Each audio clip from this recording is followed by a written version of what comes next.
Hello guys, നമ്മുടെ ബൈക്കിന്റെ service കഴിഞ്ഞിട്ട് ഇപ്പോൾ ഏകദേശം 800 കിലോമീറ്റേഴ്സ് ആയിരിക്കുകയാണ്.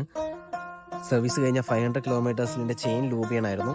അങ്ങനെ ചെയിൻ ലൂബ് ചെയ്യാന്ന് വിചാരിച്ച് ബൈക്ക് എടുത്തപ്പോഴാണ് ഞാൻ കാണുന്നത് ബൈക്ക് ഫുള്ള് ചെളി. ചെയിനൊക്കെ ആണെങ്കിൽ ചെളിയിൽ പുരണ്ടിരിക്കുകയാണ്.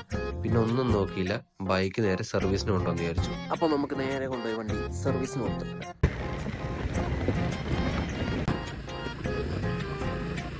അങ്ങനെ നേരെ തൊട്ടടുത്തുള്ള സർവീസ് സെൻറ്ററിലേക്ക് ചെന്ന് ഞാൻ വണ്ടി വാട്ടർ സർവീസ് ചെയ്യാൻ കൊടുത്തു. 250 രൂപയാണ് ഇവിടെ വാട്ടർ സർവീസിന് ചാർജ് ചെയ്യുന്നത്. വണ്ടി കൊടുത്തപ്പോഴേ ഞാൻ പ്രത്യേകം പറഞ്ഞിരുന്നു ചെയിൻ നല്ലപോലെ ക്ലീൻ ചെയ്യണമെന്ന്. അപ്പോൾ ആ ചേട്ടൻ ആദ്യമേ വന്നിട്ട് റിമ്മും ചെയിനും ഒക്കെ ഡീസൽ വാഷ് ചെയ്തു.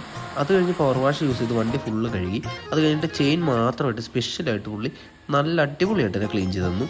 അത് കഴിഞ്ഞ് വണ്ടി ഫുള്ള് സോപ്പിട്ട് പതപ്പിച്ച് നിർത്തി. 5 മിനിറ്റ് കഴിഞ്ഞപ്പോഴത്തേക്കും വണ്ടി ഫുള്ള് കഴുകി വൃത്തിയാക്കി എനിക്ക് കിട്ടി. അപ്പോൾ ഇതാണ് നമ്മുടെ വാഷിന് ശേഷമുള്ള വണ്ടിയുടെ ലുക്ക് വരുന്നത്. ചെയിനും സ്പ്രോക്കറ്റും ഒക്കെ നല്ല അടിപൊളിയായിട്ട് തന്നെ വൃത്തിയാക്കി തന്നെ ചേട്ടൻ തന്നിട്ടുണ്ട്. പോണ വഴി ഞാനൊരു ചെയിൻ ലൂബും വാങ്ങിച്ചു. അപ്പോൾ നമുക്ക് ചെയിൻ ലൂബ് ചെയ്യാം. വീട്ടിലെത്തി ചെയിൻ ലൂബ് ചെയ്യാൻ നോക്കുമ്പോഴാണ് ബൈക്കിന് സെൻറ്റർ സ്റ്റാൻഡ് ഇല്ല എന്നുള്ള കാര്യം ഞാൻ ഓർക്കുന്നത്. പല രീതിയിൽ ചിരിച്ചു മറിച്ചുമൊക്കെ നിർത്തിയിട്ട് വണ്ടിയുടെ ബാക്ക് വീല് പൊങ്ങണ്ടായില്ല. ഇനി എന്ത് ചെയ്യുമെന്ന് ആലോചിച്ചിരിക്കുമ്പോഴാണ് ഞാൻ വീടിൻ്റെ ഫ്രണ്ടിൽ ചെറിയ സ്ലോപ്പ് കാണുന്നത്.